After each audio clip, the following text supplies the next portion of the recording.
we doing, everybody? And happy Friday. Welcome to Wisconsin Sports on the Go with Trage. I'm your host, Trage. Today, joined by Austin. Austin, how we doing? The last episode before the new year. How are we doing today? Thank God it's Friday, but also it's been quite the year, Trage, huh? It has been quite the year. Quite the year in sports. Not a lot of good things happen in Wisconsin sports, I can tell you that much. Not a lot good has happened in Wisconsin sports, but hey, we live another year. That's all that we're here for. We're living another year. We get to see what Wisconsin sports have in store for us next season coming into it here. But hey, Badger basketball off to a hot start in 2023. We like that. We like to see that. Badger football hoping to end on a good note here as the new year starts. So with that, we got a lot to talk about today. We got the Bucs in action here tonight and also on New Year's Day. We're going to cover both those games. We will not be here on New Year's Day, but we'll be back on the 2nd of the new year. So we got to talk about both of those games. We got the Badger football preview coming up against LSU. We got to talk about that game coming up New Year's Day. Also look at the college football playoff and then just jump around. We got the Packers preview coming up. They got the Vikings this weekend, a big matchup there for the Packers. So we got to be talking about that. Also looking at the NFL weekend slate. We got a lot to talk about today. Right away, I want to jump into the Bucs. The Bucs got a big game coming up here against the Cavs tonight. Austin, what are we seeing for stats there for the Bucs leading up into this one? For the Bucs or the Cavs? You pick. Start with one, finish with the other. I'll start with the Cavs, just because that's what I have up on my screen. They're being led by Donovan Mitchell this year, but when I see injury, it says GTD, which I'm guessing it means game like day to day. Yeah, game time decision. There you go. That's why I got you here. You know all the acronyms. Game time decision. So who knows if he'll be playing against the Bucs? Same with Darius Garland. Darius Garland is out too, so they're kind of missing a lot of their main producers. Same with Evan Mobley. Evan Mobley's out. So those are their top three starters right there that are out for the Cleveland Cavaliers. I mean, Donovan Mitchell's been averaging 27.7, Darius Garland 20.7, and then Evan Mobley 16 points per game. After those three, Karis LeVert is kind of the next guy to step up. 15.7 points per game. Max Strus, 14.1 points per game. And then Jarrett Allen, 13.7 points per game there. As a team, they average about 112 points per game. So, I mean, they're pretty underneath that limit there, with especially against some of the teams that we've played against. And then they also average 44 rebounds per game. Not having, I mean, like I said, Donovan Mitchell, game time decision. So he very well could be still in the starting lineup tonight against the Bucs. But if he's not, that hurts the Bucs a lot. Or not the Bucs. That hurts the Cavaliers a lot because, I mean, 27.7 points and how explosive Donovan Mitchell is, that hurts them if he's not able to play for the Cavaliers.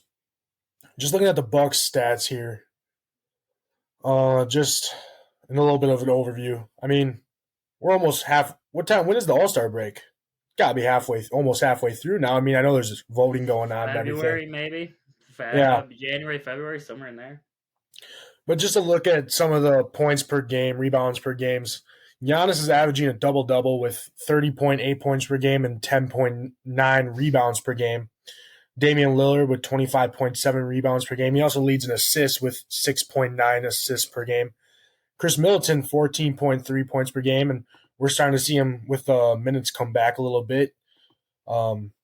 He's starting to be more within the game now. He's not sitting out as much, so that's good to see that he's back to full strength for the Bucs, and he's also producing a whole lot more too. He's kind of back to the old Chris Middleton.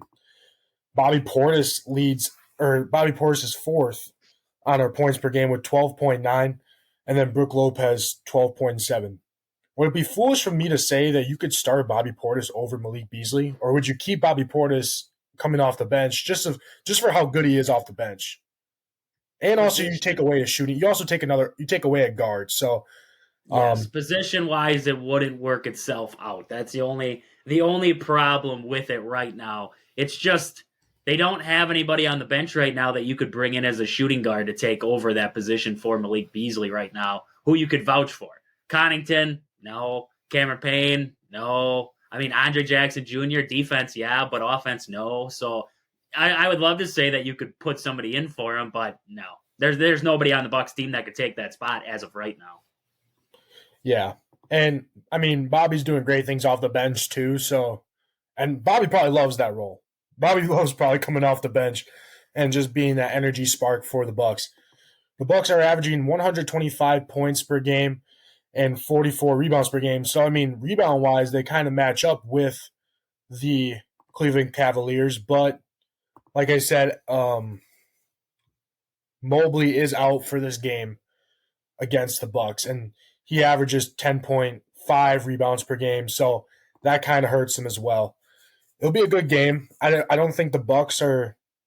I don't think Cleveland's going to be able to hang with the Bucks. I mean, the Bucks just dropped 144 on the Brooklyn Nets, and the Brooklyn Nets aren't very good by all means. But I think it'll still be a very good game between these two teams. Yeah, and like you were talking there, everybody's out for the Cavs. Mobley, Garland, Mitchell's out with an illness of some sort. Ricky he's been out all season long. He had the personal matter that he had to take care of. But like you were talking, everybody's out for the Cavs for this one. The Bucks are at full strength. It's going to be tough for the Cavs to hang in this one, especially with no Donovan Mitchell, no Garland, no Ty Jerome, no Evan Mobley, no Sam Merrill. Max Strus is still playing, so Strus will be the big scorer for this Cavs team along with Allen. But other than that, I mean, the Cavs are kind of just they're hanging on by a thread at this very moment. Last 10 games, they're 6-4. They're averaging about 113 a game. The Bucks in their last 10 are 8-2. They're averaging about 131 per game right now. They're holding opponents to 121, whereas the Cavs are holding opponents to 113. So the Bucks, like we talk about, they got to be able to score it. If they get to 130, this game is basically over. There's nobody that's going to really outscore the Bucks on that Cavs team. So it's going to be a big thing for the Bucks to get the offense going and to keep the offense going throughout this one. And solid defense all the way around is going to be key in this one. Don't let somebody beat you on this Cavs team that shouldn't. You know, that's the big thing. You don't have Donovan Mitchell and Garland and Ty Jerome Mobley. So don't let somebody who shouldn't beat you in this game if you are the Bucks. Yeah, and the Cavs last played against the Mavericks, and they beat them 113-110. And they came back from a 20-point deficit against a very good Mavs team. I mean, they got Luka Doncic on their team dropping dimes and he's just going crazy this year.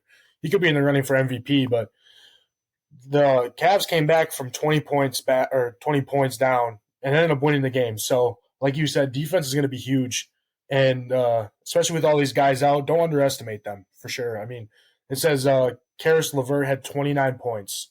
So still a very good scorer from him. And I'm sure they're probably going to lean a little bit more on him to kind of take charge. Cleveland right now, they're ahead of Indiana in the standings by a game and a half. So they're still in it, only 5 games behind the Bucks. But the Bucks are playing pretty good basketball right now. Yeah, and looking at the schedule for the Bucks here, you're playing in the Central for the next couple games here. You have, like we were talking there with the Cavs, and then after the Cavs, the Bucks will be taking on the Pacers there on New Year's Day. That should be, looking at the last matchup between these two teams, now we lead into this one. This is going to add a little bit of spice to this matchup now coming up. They play them back-to-back. I believe they play them on the 1st, and then the 3rd or something like that. They play them right afterwards, too. Yep, they play the Pacers back-to-back here. So it's going to be a tougher stretch for the Bucks. They're having to take on the Pacers and the Cavs in that stretch. So jumping into that New Year's Day action, what are we seeing out of – you got the Pacers up yet? Yep. What do we got for stats right now for this Pacers-Bucks matchup? It's kind of been the same. I mean, we've talked about the Pacers for 3 times now. I feel like they played them 3 times, and every time it's almost the same. I mean, Tyrese Halliburton leading them with 24.7 points per game, 12.4 assists. So I feel like the Pacers do a lot more team scoring. He really passes the ball. He's a really good facilitator, but he can also take control of the game when he has to. Miles Turner, he averages 17.4 points per game, 7.4 rebounds per game. Buddy Hield looks like he's back playing. I don't know. Can't remember if he played against us last time. I'm not sure if not, but he's averaging 13.5. Benedict Mathurin, 13.4 points per game, and then Obi Toppin, 11.6. Bruce Brown, 11.6. Aaron Naismith, 11.5, and then The last guy here that is in the double digits for points is Jalen Smith with 10.4. So that's a lot of guys double digits. I don't know if Jalen Smith, it says he only played 18. He is active, so it says he only played 18 points or 18 games. So I don't know how accurate that is, but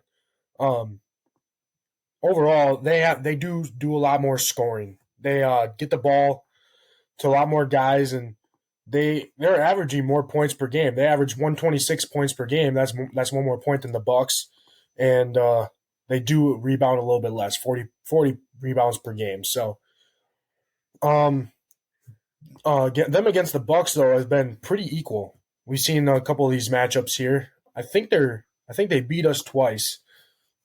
Yep. They beat us. Let me see.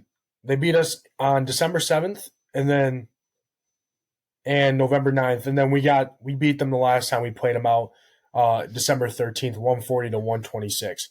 So it took us 140. We scored 140 to beat them. Indiana's I feel like they're silent there.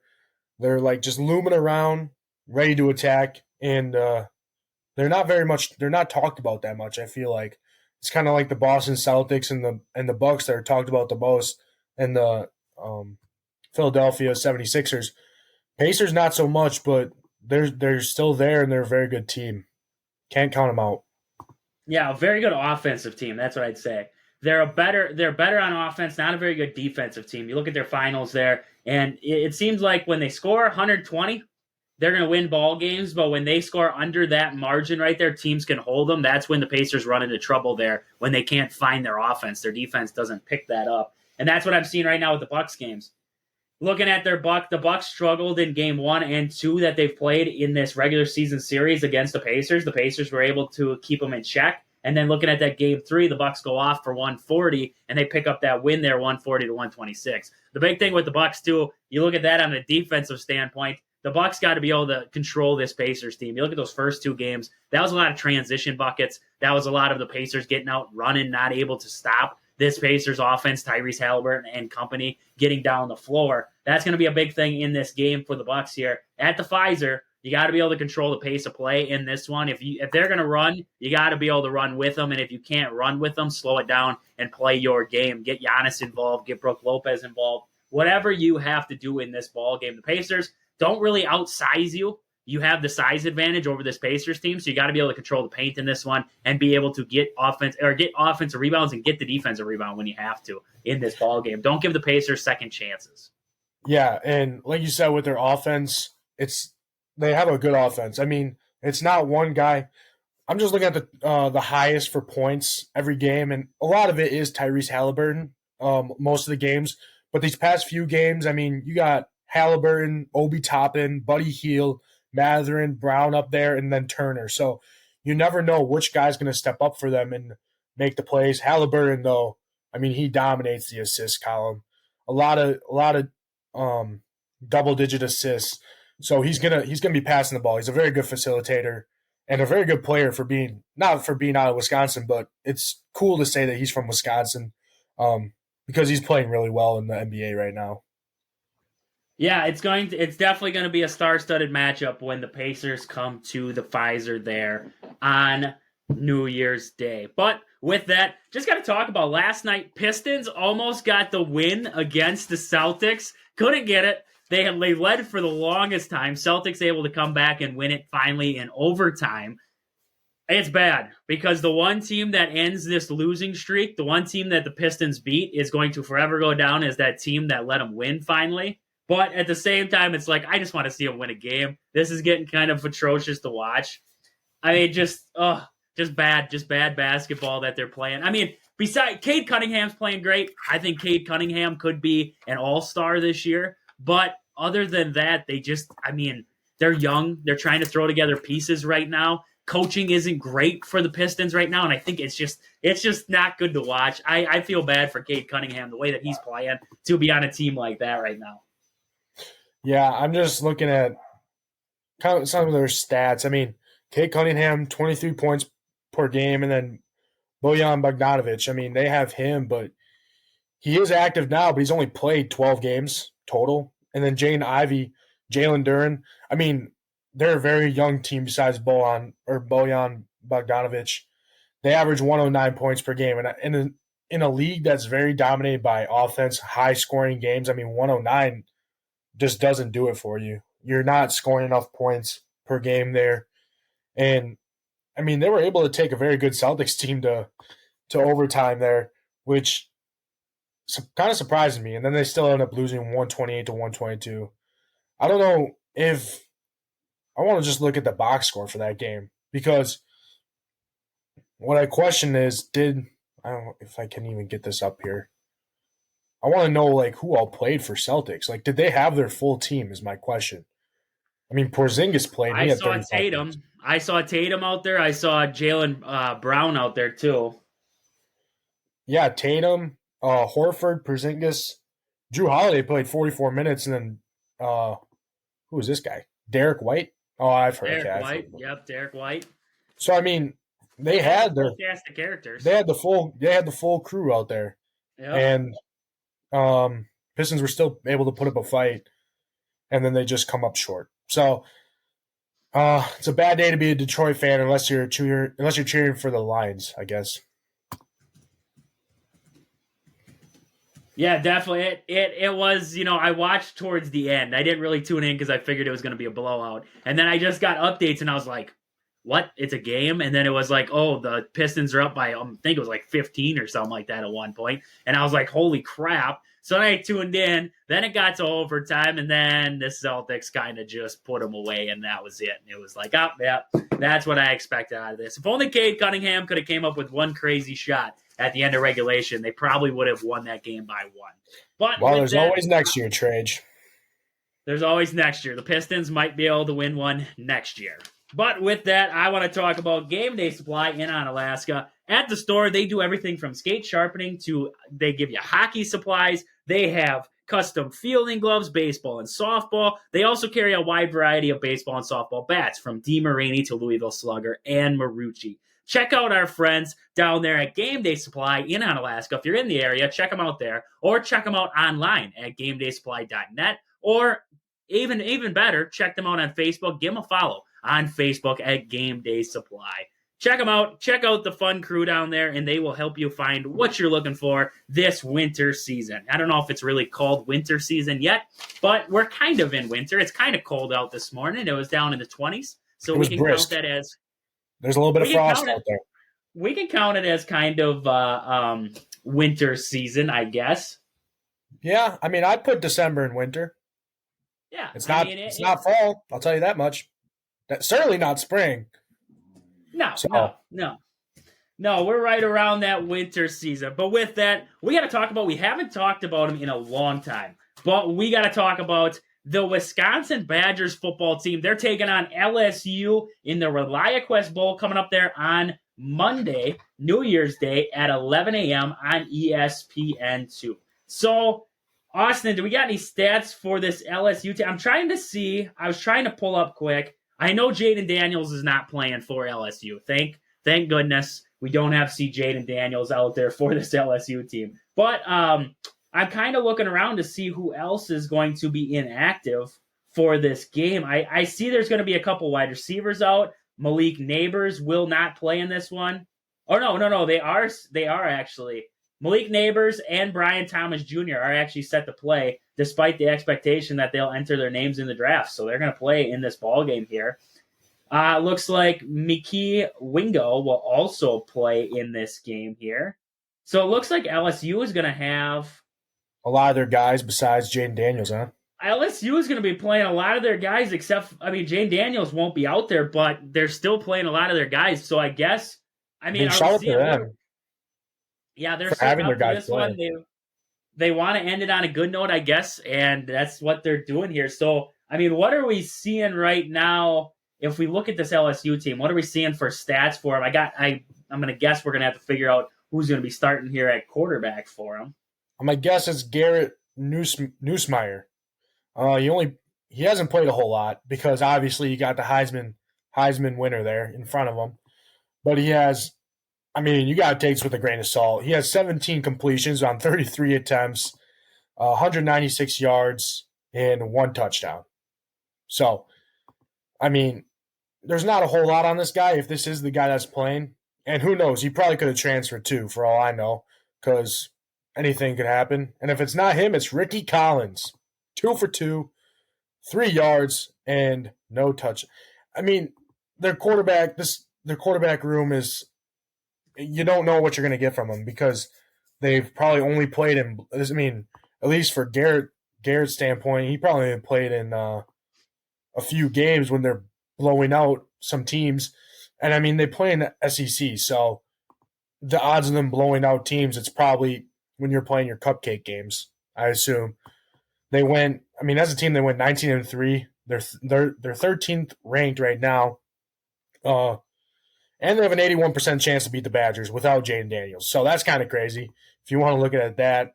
Jaden Daniels, I mean, just looking at his stats, I'll say some of his stats just because he leads their team in passing, obviously, but then also in rushing.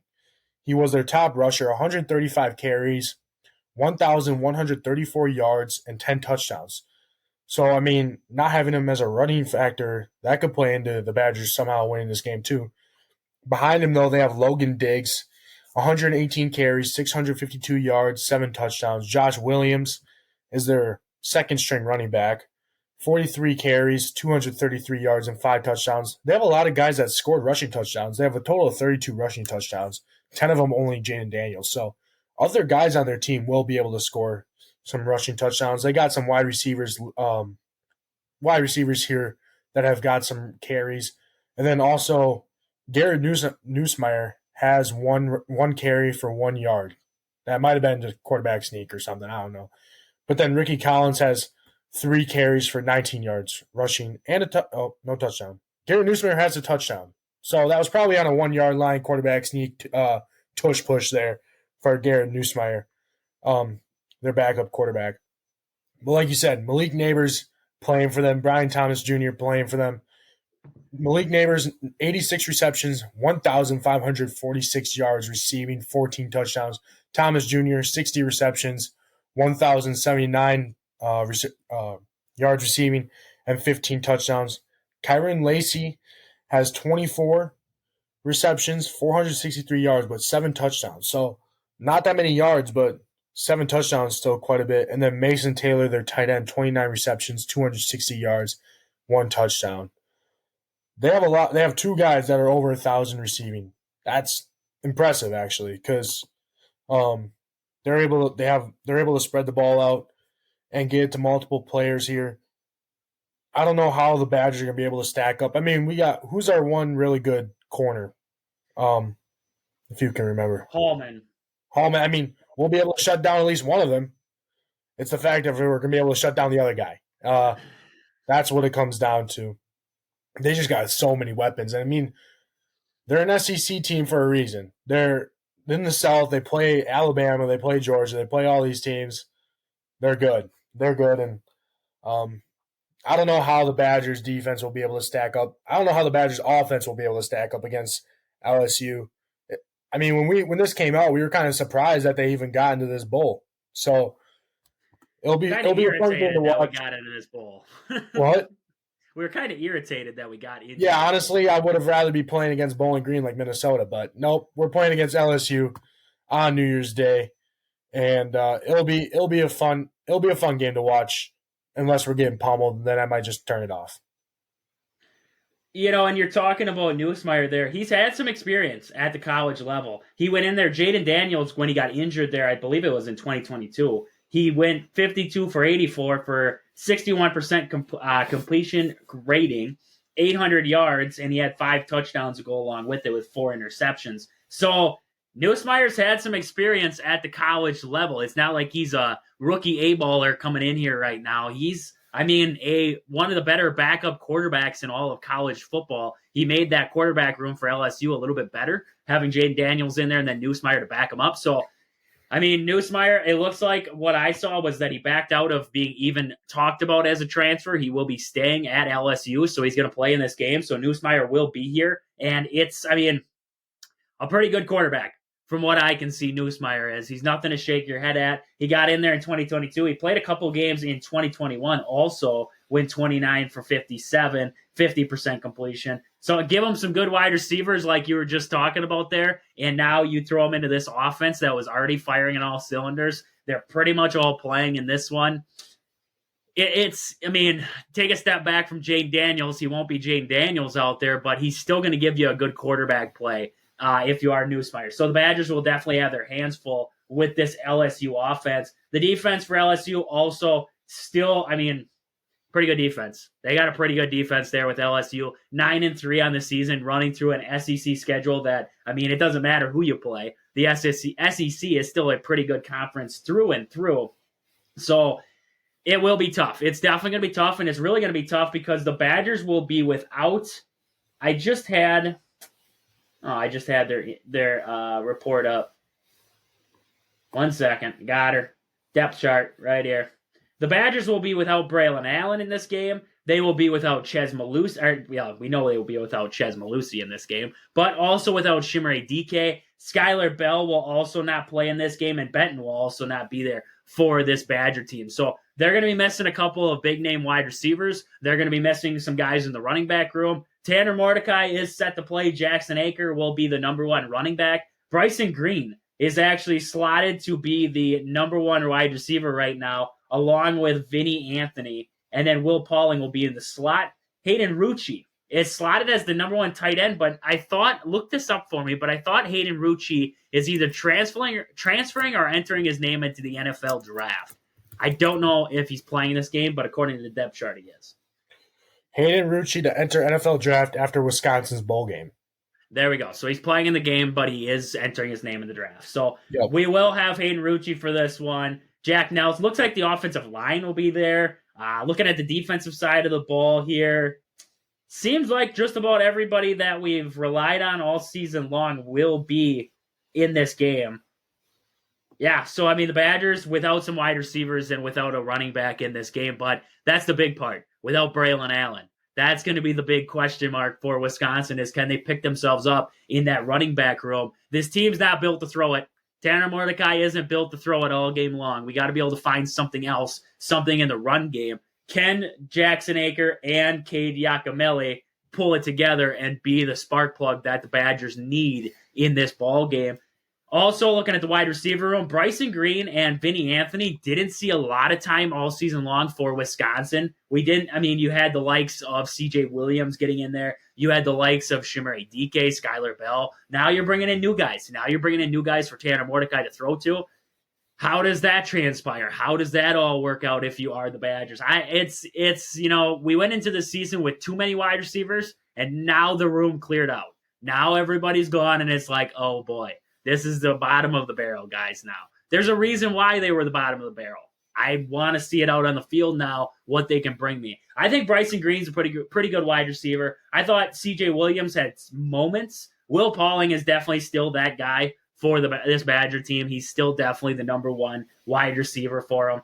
The running back room is going to be the biggest question mark for me. Can the absence of Braylon Allen can the Badgers get over that? Can they get over that hump? Can they get over the hump of not having that number one guy in the backfield anymore? That's going to be my big question mark leading up into this game for Wisconsin. Well, and this is where young guys can fill in and prove themselves too. What game? I was watching I think it was Duke versus West Virginia, or no, not Duke, North Carolina versus West Virginia. North Carolina, like you said, they had a lot of their guys out.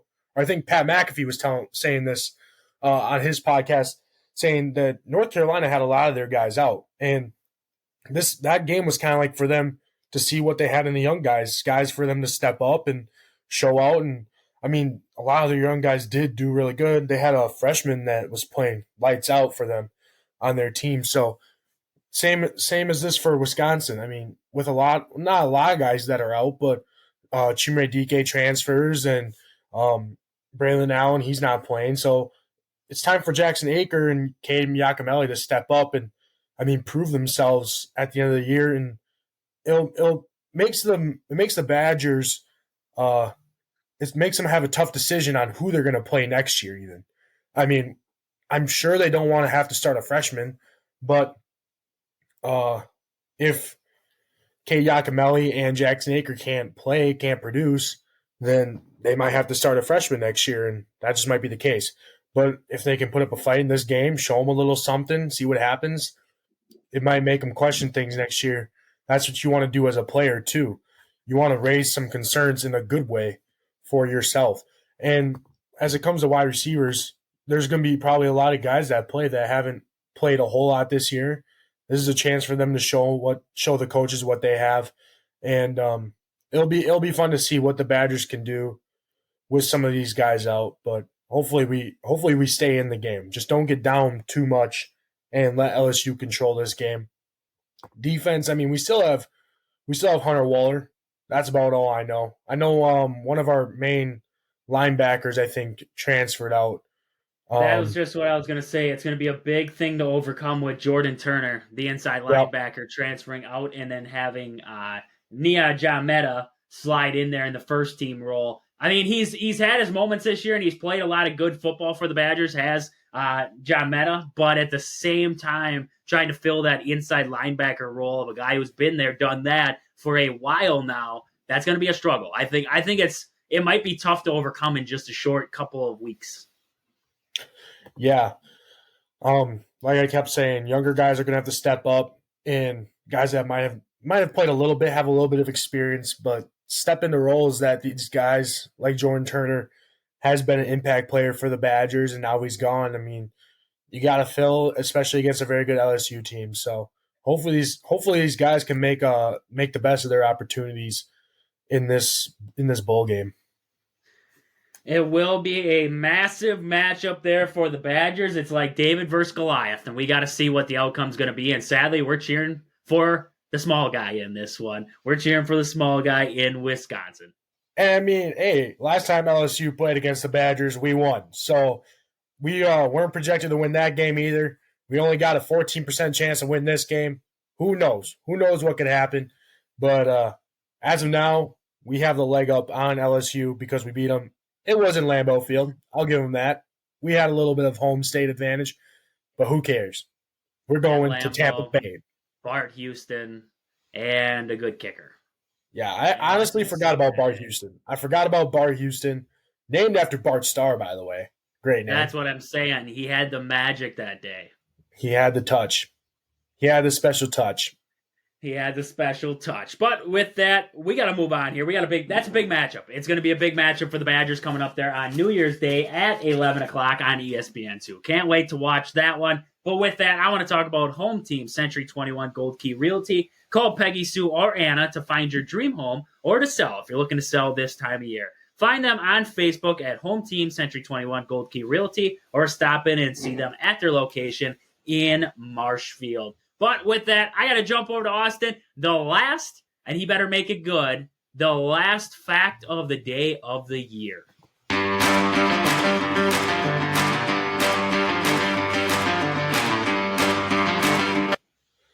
It's the last one of the year, and luckily, we are able to keep this fact in the state of Wisconsin. As of now, on this day in 2020, the Milwaukee Bucks break the NBA record for most three-pointers made by a team in a single game with 29 in a dominant 144-97 victory over the Miami Heat.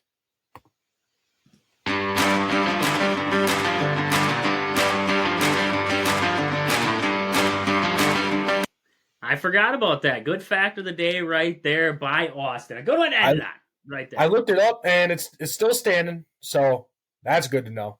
I was surprised the Warriors haven't broke it or something, but nope. I'm surprised the Warriors didn't go like 50 over that, but that's just personal opinion on that one. But with that, we got a big weekend of college football coming up here. So we're going to run through the games. We'll pick them. We'll see who we think's going to win it. So right off the bat there today at 11, we have number 22 Clemson taking on Kentucky. That is the Tax Slayer Gator Bowl. I'm going to take Clemson to win that ball game over Kentucky.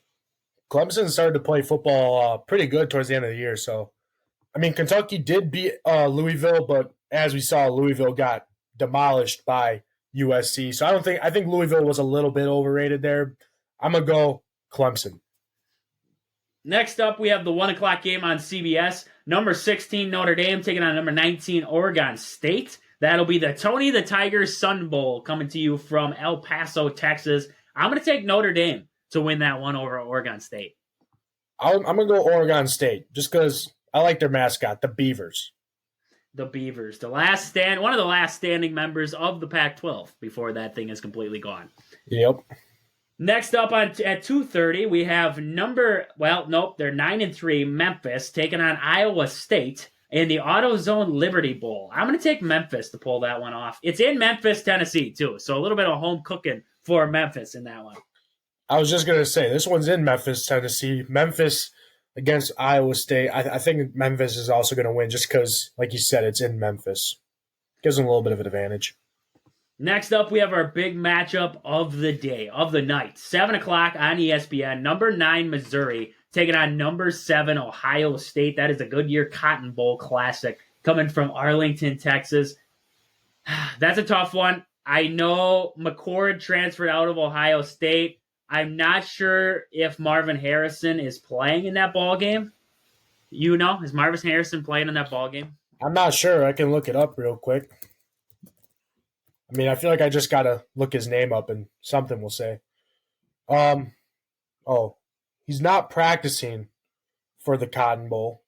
So it says college football fans are saddened by his decision. So I'm going to guess that he's not playing. Yeah, it says he's not practicing for Cotton Bowl, so I'm assuming he won't be there. No Marvin Harrison, no McCord. Give me Missouri in the upset over Ohio State in that ball game. I don't like. I might still go with Ohio State on this one. I think I'm going to go Ohio State. You got Ohio State picking up the win there. Next up, we have Saturday games. Number 11, Ole Miss taking on number 10, Penn State. That is the Chick-fil-A Peach Bowl coming up from Mercedes-Benz Stadium in Atlanta. Give me Ole Miss. Give me Ole Miss to win that one against Penn State. Ole Miss, Penn State. I might stick with the Big Ten team here. I'm going to go Penn State. Penn State. Next up, we have on ABC at 1 o'clock, Auburn taking on Maryland in the Trans-Perfect Music City Bowl coming up from Nashville, Tennessee. I'm going to take Maryland to win that one against Auburn.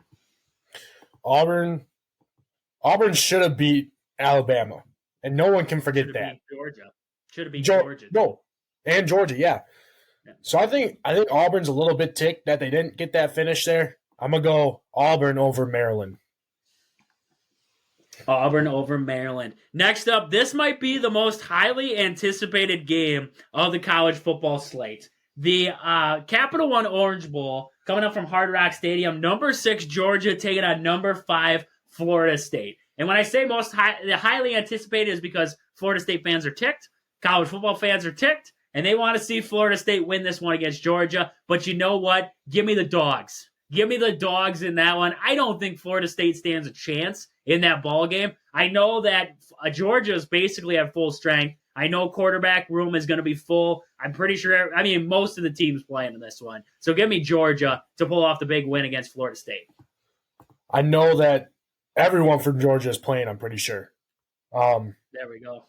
I'm pretty sure that's what they were saying because they're mad. I think Georgia steamrolls Florida State. I think they do. I don't think it's much of a, unless if Jordan Travis miraculously fixes his leg and comes back and plays. Unless there's some magic in the air, I just can't see them. I just can't. I can't see them winning. No, it should. I got Georgia. Georgia's going to win that one. Next up, 3:30 on the CW Network or Barstool. We have the Barstool Sports Arizona Bowl. Number 11-2 Toledo taking on 8-4 Wyoming from Arizona Stadium. Give me Toledo. Give me Toledo to win that one. I think Toledo will win this one also. I mean, not SMU. Who beat them in the I think Miami of Ohio beat them in the MAC championship there. So Toledo was close to making probably one of the New Year's Six Bowls, but they didn't win the MAC championship, so they ended up in the Barstool Sports game. But I think they'll be able to beat Wyoming here. That will be it for technically the weekend games. Leading up into next Monday, that'll start out, we already talked about Wisconsin LSU. We should both think Wisconsin's going to win that one, but who knows. Next up, 12 o'clock, we have number 23 Liberty taking on number 8 Oregon in the Fiesta Bowl coming up for there from State Farm Stadium in Glendale, Arizona. A lot of games going on in Arizona. I've noticed that. A lot of games in Arizona. It's a warm place. It's a warm place, Trage. Yeah, that's what I'm thinking. That's about all I can think out of this. They send the crappy teams to the cold places, and they send the good teams down there to the warm places. So yep. I want to say Liberty's going to keep it close. I just don't think so. I'm going to take Oregon in this one. I think Oregon is just going to be too much for Liberty to handle in a ball game like this. Yeah, I think Oregon's going to play. I mean, I'm pretty sure Bo Nix is playing too. Not entirely sure, but I don't think it matters. I honestly don't think it matters. Oregon just has so much firepower on their team. And, I mean, they just missed out on making the playoffs, too, because they barely lost to Washington there. So Twice, they barely lost to Washington. Yeah. So Oregon, I mean, they got the strength in the schedule there. They have been tested. Liberty, probably not so much. I think Oregon's going to be able to win this one. Next up, we have it's going to be an interesting matchup, I think, at 12 o'clock on ABC. Number 17, Iowa, taking on number 21, Tennessee. I don't think Tennessee's played a team like Iowa yet. I don't think they have. The team that Iowa just plays games ugly, they don't allow you to really move the football, and they control the pace of play in this game. I got to be honest with you. Give me Iowa. Give me Iowa to pull off a win here. I hate Iowa. I really do. I'll be the first one to tell you. But give me Iowa to beat Tennessee in this one. I just don't think anybody really expects to play what Iowa wants you to play when you go into a ball game. Yeah, here, Trage. The thing is, Iowa cannot score over 10 points per game. So Tennessee can. That's the problem. Tennessee will. I mean, if Iowa scores 10, Tennessee's going to score 11. I guarantee you that. I think Tennessee's going to win this game. I think it's going to be ugly. I think when you look at that final score, it's going to be ugly to look at. It's not going to be. I will not be watching the Cheez-It Bowl this year, probably. I will stay out of tune of that unless if I find out it's in overtime. Then I might tune in because they could give Iowa the ball at the 1 yard line. I don't know if they'd score. Well, I'm probably going to watch the Liberty game over Iowa. I mean, they're at the same time, so. This is true. I might flip in between them, judging on. I mean, the Badgers will still be on also, so. That is true. They got a big slate going on there of college football right off the bat. And that leads us into the nightcap. That's the college football playoff. The Rose Bowl game will lead it off there from Pasadena. That'll be between number 4 Alabama and number 1 Michigan. Jim Harbaugh's back. That plays any factor, pretty sure. I'm going to go with the Tide. I got to be honest with you. They have been playing great football as of late. A lot of people have talked a lot of crap over the last couple weeks that they should have never gotten into the college football playoff. And Nick Saban knows how to feed into that, and he knows how to feed that to his players just right. He's got some good quarterback play right now. His defense is starting to play better. Give me Alabama. I'm going to take Bama to win that game over Michigan. It's going to be like the Georgia. Like you were talking about Georgia, they got a lot of pissed off players. You got a lot of pissed off players in Alabama coming in there against Michigan. Michigan wasn't snubbed out of the college football playoff. Alabama was a lot of controversy surrounding them right now. I think Alabama goes in and beats Michigan in that ball game. I don't know if you heard, but apparently Alabama coaches don't want the players watching film on tablets in fear of Michigan stealing signs. Isn't that funny? That's funny. That makes me laugh. It's kind of all over. I mean, Alabama's security fears before Michigan game led to player iPad limits. So they're limiting even them watching film on iPads, which is kind of crazy because, I mean, a lot of Michigan stealing signs, if you want to call it stealing signs, was that some guy going to actual games and video recording. I don't think it was a whole lot of like technology stuff, but I could be wrong. Who knows what Michigan's doing? Anyway, I gotta go Michigan just because you went Alabama. I gotta make things interesting here. But I won't be surprised if Alabama won the game just because Nick Saban's a beast in college football. This is true. Next up, 7:45 on ESPN. Right after that one, we're going to have the All-State Sugar Bowl coming from the Caesars Dome, Superdome there in New Orleans. Number 3, Texas, taking on number 2, Washington. Give me Texas. I got to stick with the Horns. I've liked what they've done this year. I think they're finally back.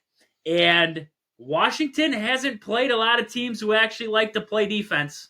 Texas's defense is subpar, but at the same time, Washington can score it, but they haven't played any defense yet. So I think this is going to be between the two games. If there's going to be a high-scoring shootout, it's going to be the second game. I don't think Alabama-Michigan will be a shootout. I think the second game of the night could be, just because both defenses aren't fantastic, and I think Texas wins in a shootout if it comes down to it. This might be the one year that we don't see like an actual blowout. I feel like both matchups. These are these are four really really good teams. I don't think we're really going to see a blowout like we did like Georgia versus TCU last year. This Texas versus Washington game could be like the TCU versus Michigan game that we saw, high scoring, not much defense. But honestly, if Alabama wins, I kind of want Texas to win just so we got that rematch that we saw earlier in the year. That was a really good game.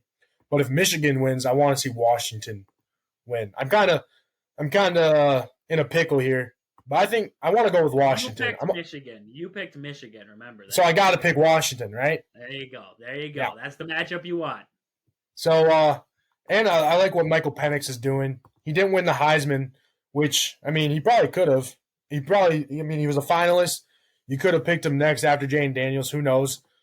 But Washington, I kind of like the story that they've been on, and I want them to at least make the final, if not win it all. So I would have Alabama. Oh, that'd be cool if a Pac-10 or Pac-12 team won it last year of the conference and they ended up winning it the whole thing. That just would be funny. And the coolest part is Washington's going to the Big Ten, so this could be a Big Ten championship game preview for next season, with Washington coming over and joining into the Big Ten there with Michigan and the likes of the Big Ten. So it definitely could be an interesting matchup there. So you would have number 1 Michigan squaring off there with number 2 Washington, and I would have number 4 Alabama taking on number 3 Texas in the national championship. But we'll get to that. That is on January 8th, so we got a little bit of time in between then to pick our national champions.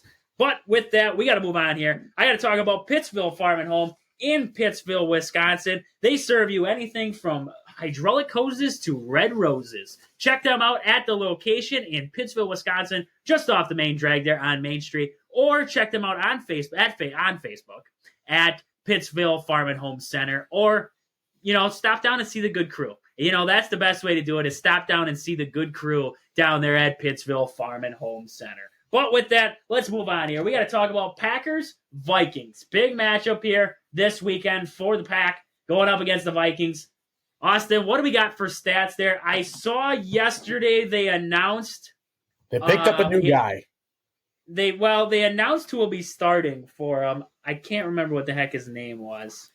I can look on NFL Instagram here. It was their third string or whatever he was. Just got to get through all the. Oh, here we go. Jaren Hall. Jaren Hall. Yes, Hall will start for the Vikings against the Packers. A rookie QB. Hasn't really had much experience this year, so the Packers will be going up against an inexperienced quarterback in Hall. That'll be coming up there on Sunday Night Football. That should be, it should be a good matchup. Should be a good matchup for Green Bay. But right away, Austin, let's jump into the stats. What are you seeing for stats there for this one? Yeah, to start off, the matchup predictor has the Green Bay Packers winning this game. And the game is in Minnesota, so if all things go to plan, we'll win this game somehow. But just to look at the stats, Jaren Hall he's only played in 2 games, has 8 completions on 10 attempts, and no touchdowns. This is kind of like the Jayden Daniels type of thing, because Jayden Daniels played all season, and we were talking about their backup, and there's like almost no stats on them.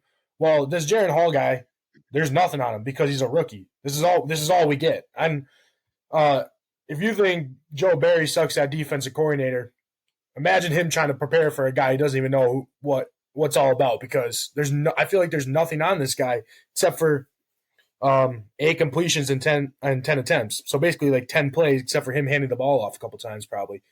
So that'll definitely be interesting for them there. Rushing wise, you got Alexander Madison leading the helm, and he's questionable too. So we don't even know if he's going to be playing. I'm assuming that he will be playing, just for the fact that Sunday Night Football against the Green Bay Packers, and there's playoff implications here for the Vikings also. So Alexander Mattison, 170 carries, 659 yards, and no touchdowns for them, but he's been getting most of the load. Their next backup running back, Ty Chandler, 80 carries, 352 yards, and three touchdowns for them. And then, funny enough, Joshua Dobbs is their next guy. And I mean, we know what happened to Dobbs. He's kind of gotten benched and not really their quarterback anymore. But he had 163 yards and 3 touchdowns for them. So, I mean, their rushing attack, I feel like the Packers have seen better rushing attacks from some of the teams that we played. Especially, I mean, the Giants' rushing attack wasn't good, but they had Saquon. Saquon was still a really good running back. Alexander Mattison, by no means is a bad running back, but if he's questionable, that means there's probably something going on with an injury there. So he's probably not at full health. So it'll be interesting to see how Minnesota plays this game with their rushing game. But looking at receiving, TJ Hawkinson is out. That could help us in the long run. He is their number one wide receiver. Justin Jefferson has been out for most of the game, and the year. And Justin Jefferson will be playing this game, so that helps him. Jordan Addison has played in every single game here so far. He has 63 receptions, 826 yards, and 9 touchdowns as a rookie. So he's probably going to make the all-rookie team as a wide receiver, so good for him there. And then Justin Jefferson, only 8 games, like I said, but 51 receptions, 823 yards, and 4 touchdowns. So even with playing half the games as Jordan Addison, Justin Jefferson is still right there in yards, only 3 less yards. So that's kind of crazy. And then KJ Osborne has 46 receptions, 531 yards, and 3 touchdowns. KJ Osborne's a pretty good third wide receiver. He's putting up decent numbers. I remember the last time the Packers played the Vikings, there was one drive where he got the ball like 3 straight times and ended up scoring a touchdown. So KJ Osborne's definitely, even though he's not the go-to guy, definitely a really good wide receiver for them. And then with TJ Hawkinson out, they're probably going to look to Josh Oliver, who's their backup tight end there. He's played in 15 games, 19 receptions, 165 yards, and 2 touchdowns. So their backup tight end there going to get a lot more playing time now. It'll be interesting to see how they use him in this game. Their defense, I don't really know how to see. Oh, here we go. Team stats here for them. Their defense points per game. So Minnesota has 20 points per game, but held their opponents to 19 points per game. So overall, they're probably in the middle of the pack there. Only, I don't even know what I'm looking at, honestly. I'm not really good at reading defensive stats here. You're pretty good at doing that. I can jump into her. If you want to jump into that, because I'm looking at this stuff and I get confused. I like the offensive stats more than the defense. I'm not much of a defensive guy. I'm not gonna lie. I can tell you how many points they hold, but after that, I'm like, 4th down conversion. What the heck is this? It's okay. So I just want to talk first. I want to talk about Jordan Love. That first matchup against the Vikings. Sure. 58% of passes he completed in that one for 229, 1 touchdown, 1 interception. Terrible first game against the Vikings. The Vikings kind of controlled them there. 16 touchdown passes and 3 interceptions in 8 games since then. So you see how much he's grown since they played that Vikings that first time. That was in that 2-5 stretch that the Packers were in there. They started out that 2-5, but both teams have gone different directions since that day. Kirk Cousins hurt himself in that game against Green Bay. He's been out since then, hasn't been able to play for the Vikings. That pushed them in the wrong direction. Jordan Love started to play better after that game. That brought the Packers back into the mix here. Looking at this Vikings team, they have allowed 57 points in their last 2 games after giving up just 49 points over the 4 games before that. So the defense for the Vikings has definitely slipped off. That has been because DJ Wonnum, who actually had 8 sacks this season so far and had 2 against Jordan Love there on October 29th, has been sidelined with an injury, a season-ending injury. And then also Marcus Davenport was sidelined for the last 9 games and counting with an ankle injury. So they're down 2 of their top 3 pass rushers right now are the Vikings. So that's going to be a big killer for the Vikings leading up into this game. So it's definitely going to be a game the Packers need to control in the trenches if you are Green Bay. They have to be able to keep the subpar guys for the Vikings out of the backfield and keep Jordan Love out of distress and let him be able to throw the football here. But looking at the flip side of it, Green Bay has given up an average of 30 points per game over their last 3 games. Tommy DeVito, Baker Mayfield, and Bryce Young.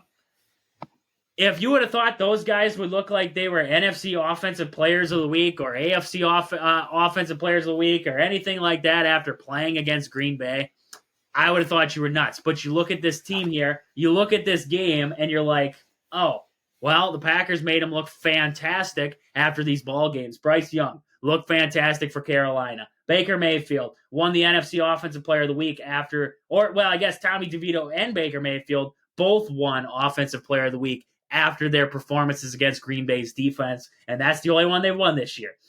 So not having your top cornerback in Jair Alexander, we talked about that whole fiasco yesterday. Not having Jair, you're now going to be, who's going to be on Justin Jefferson? Last year when the Packers were able to pull off that win, we put Jair Alexander in Justin Jefferson's back pocket and said, don't leave him. And that's what Jair did in that ball game. Who's going to be that guy? Who's going to step up into that role?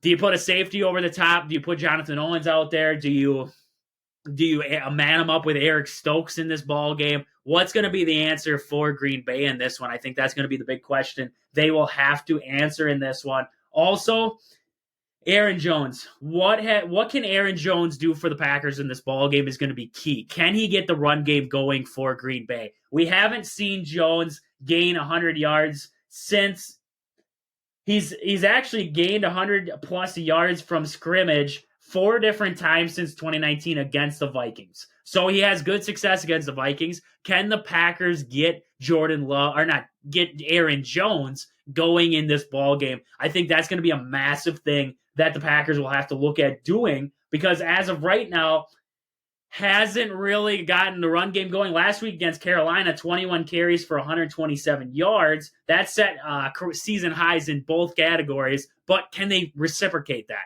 Can they do that against the Vikings? Can they do that against the Vikings on the road? That's going to be the big thing for Green Bay in this one to get the offense sparked, is can we get this offense going from the ground up? I think that's going to be the big thing in this one leading in here.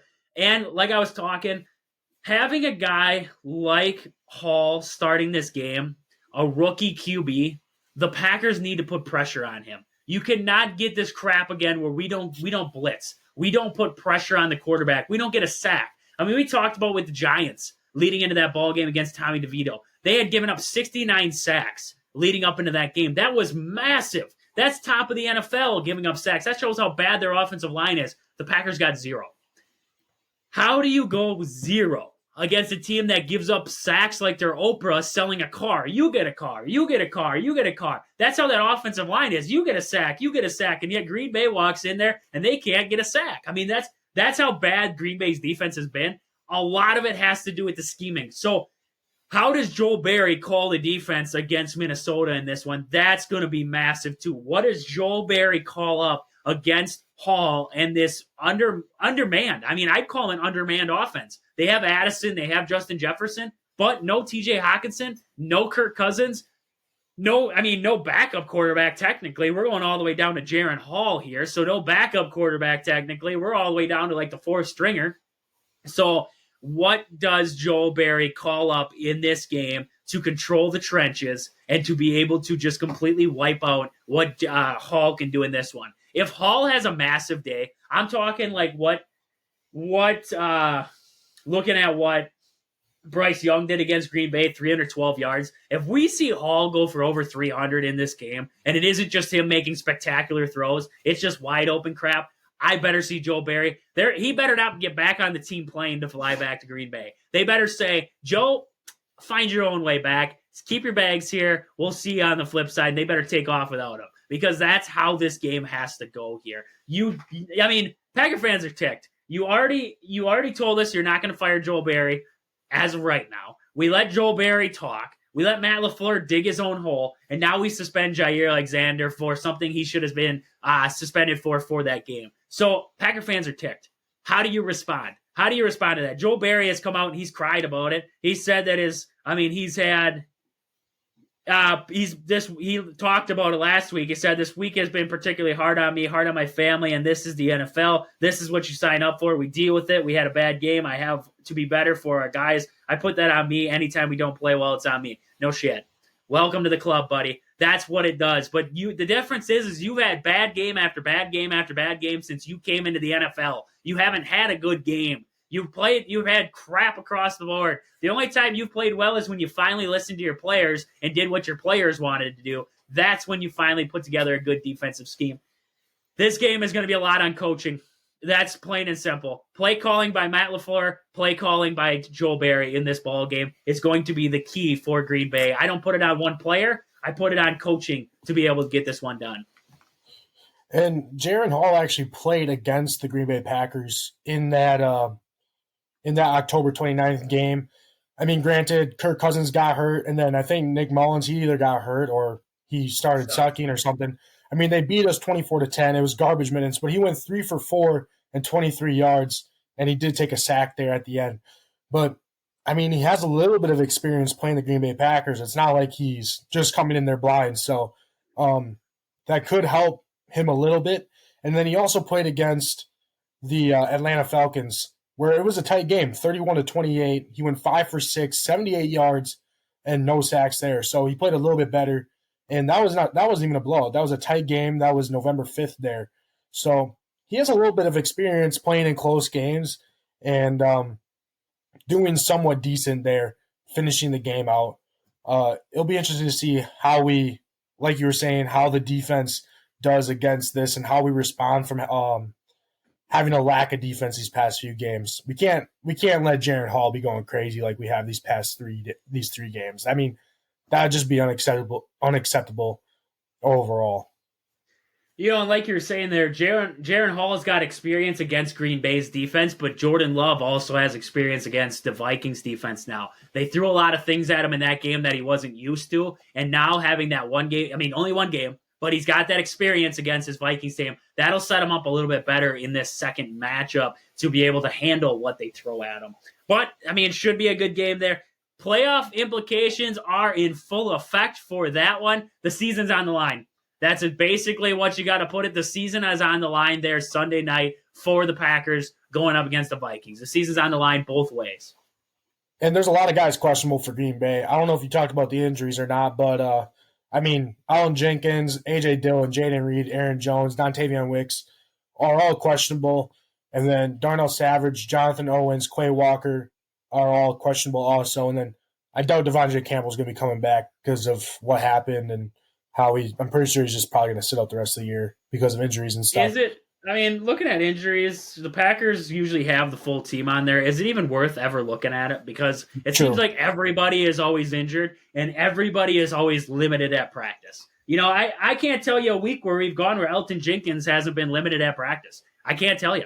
And then you look at guys like Christian Watson. He's been on the injury report all season long. Whether he's not playing or he's playing, he's been on the injury report. Devondre Campbell, same with him. Jair was on there for the longest time. Finally, we don't see him on there. He's on the suspension list, so that's different. Doesn't even matter. I mean, doesn't even matter. But I mean, looking at it, the only guys that really worry me right now, Dontavian Wicks did not practice on Tuesday or Wednesday or Thursday. So it looks like Dontavian Wicks probably not going to play. Jaden Reed is limited right now, but I expect to see him out there. And Emmanuel Wilson finally back full practice. So that's good to see if you are Green Bay. But yeah, I mean, Trage, if you were wondering, David Bakhtiari is still on the IR. Just in case if you were wondering, since October 6th, nothing changed there. So good to hear that David Bakhtiari is still on a list. I'm glad to see that he is still on a list somewhere. But hey, also good news, Luke Musgrave is limited at practice right now. He's getting back to practice. He's limited right now in practices, but getting back from that lacerated kidney. So good to see there out of Luke Musgrave. Maybe get healthy in that tight end room. Ashcraft has played good. Or Tuckercraft has played good for Green Bay since coming in, but Luke Musgrave. I think he brings a different dynamic to this Packers team in that tight end room. So hopefully Having get both of Luke them will be Musgrave back. huge. Yep, getting him back at some point would be massive for this Green Bay team. Also getting healthy out there on the defense. Darnell Savage was limited, but back at practice, so good to see there, along with Quay Walker. So that is good news there on the injury front. But with that, we got to jump over, talk about the NFL slate coming up this weekend. I'll run through them. We'll pick them here. Saturday night, 7:15, big matchup in the NFC. Cowboys taking on the Lions. That is a massive matchup from AT&T Stadium there. I'm going to take the Cowboys to win it at home. Perfect 7-0 record at home. I think the Cowboys keep that and win it. Give me Detroit, baby. He's taking the Lions. Taking the Lions to win it on the road there in Detroit, or in Arlington, Texas for that one. Next up, at noon on Sunday, we have the Patriots taking on the Bills. I think the Bills win that one in a landslide. Yep, give me Buffalo. This is going to be a good game. Bears, Falcons coming up from Soldier Field. Give me the Bears to win that one over the Falcons. I think the Bears defense is playing phenomenal football as of late. Yeah, and with Atlanta being above us in the standings technically, with the playoff picture, we kind of need a little bit of the Bears' help here. So I hope the Bears win. I'm going to go for the Bears here. Bears in that one. Next up, we have the Raiders and Colts. That is a big matchup if you are the Colts, because they are battling in the AFC South right now. I'm going to take the Raiders to go on the road and win that one. Yeah, I'm with you. The Raiders completely dominated the Chiefs, so they're playing pretty good football. I don't know if they're going to make the playoffs or not, but at least as of now, they're playing good football. I'm going to go with the Raiders. Next up, we have the Rams and Giants. That'll be coming up from MetLife there in New Jersey. I'm going to take the Rams. I think the Rams have turned it around finally, getting Matthew Stafford back and everybody healthy. I think the Rams win that one. I'm going to go with the Rams also, even though it might hurt our playoff picture a little bit. Definitely going to hurt the playoff picture. Next up, we have the Eagles and Cardinals coming up there from Philadelphia. I don't think this is close. I think the Eagles win this one. Yeah, give me the Eagles. I'll keep it nice and short right now. There's a lot of bad matchups this week in football. A lot of good matchups, a lot of bad ones. Next up, we have the Saints and the Buccaneers. That could be a good matchup. I got the Buccaneers winning that one in Tampa. I'm going to go Tampa Bay just because it's in Tampa Bay. Usually New Orleans plays pretty good in Louisiana, but since this one's in Tampa Bay, I'm going to go with the Bucs. Next up, we have a team of opposite records here. The 49ers coming in at 11-4. The Commanders coming in at 4-11 there. From Landover, Maryland, the FedEx Field, I'm going to take the 49ers to win that one on the road. Yeah, I'm also going to take the 49ers. So have their defense. Hopefully they play good.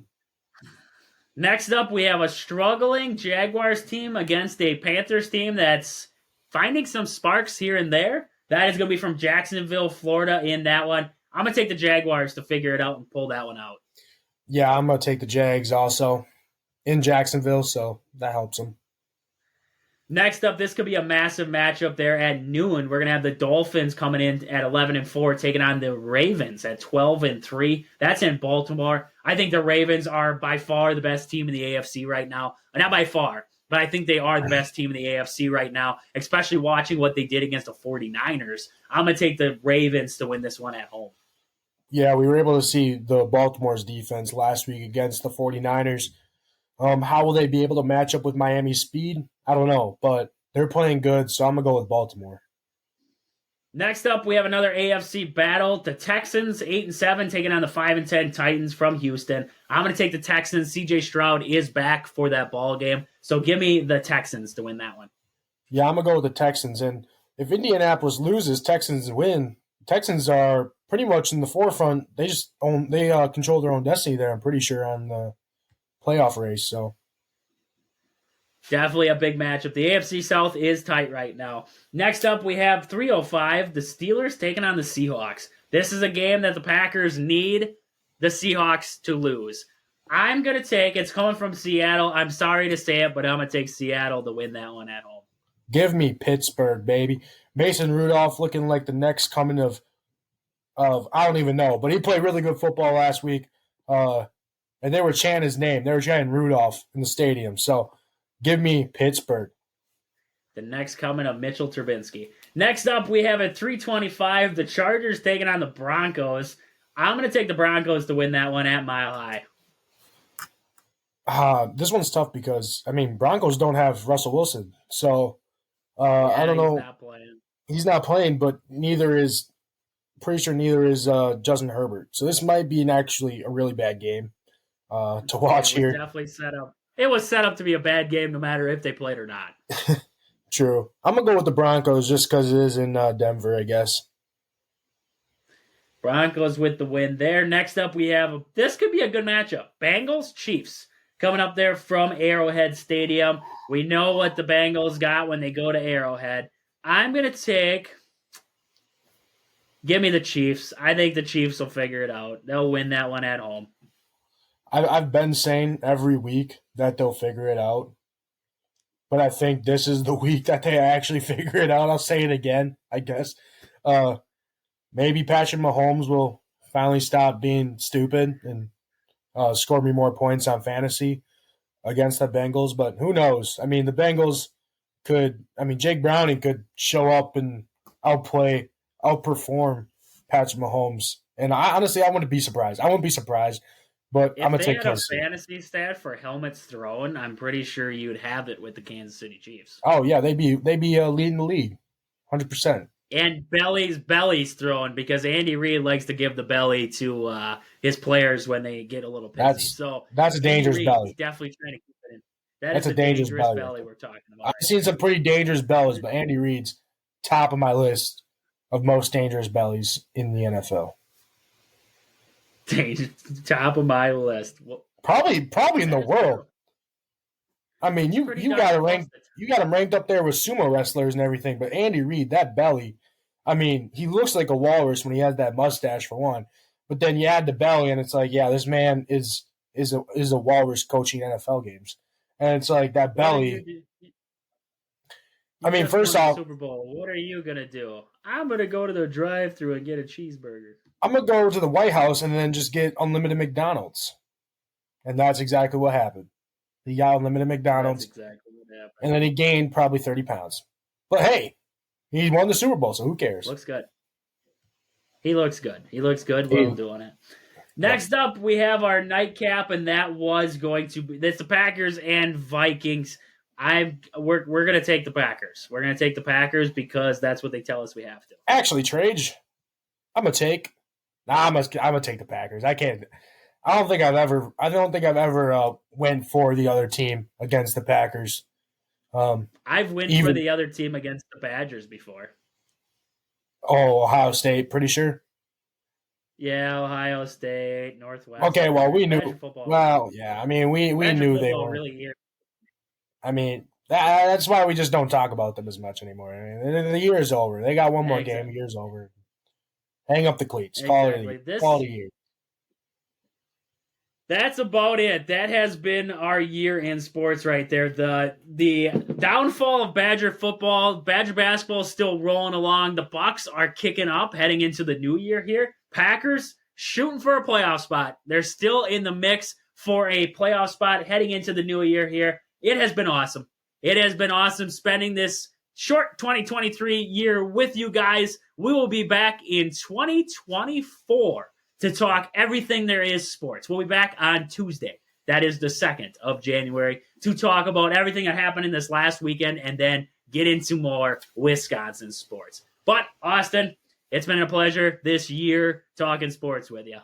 Yep, same. It's been a pleasure. Hey, man, we've grown this podcast thing out pretty good, so hopefully it continues next year. Hopefully it continues and it just continues to blossom. But this has been we can make Wisconsin. Some money, baby. Hello. We're not about the money, folks. Yeah, it's all about the sports, man. It's all about the sports. We're all about sports and knowledge and getting to know you guys. But this has been Wisconsin Sports on the Go with Trage. Thank you guys for listening. We'll catch you guys back here in 2024. But until we talk to you guys next, it has been awesome talking to you guys. Deuces.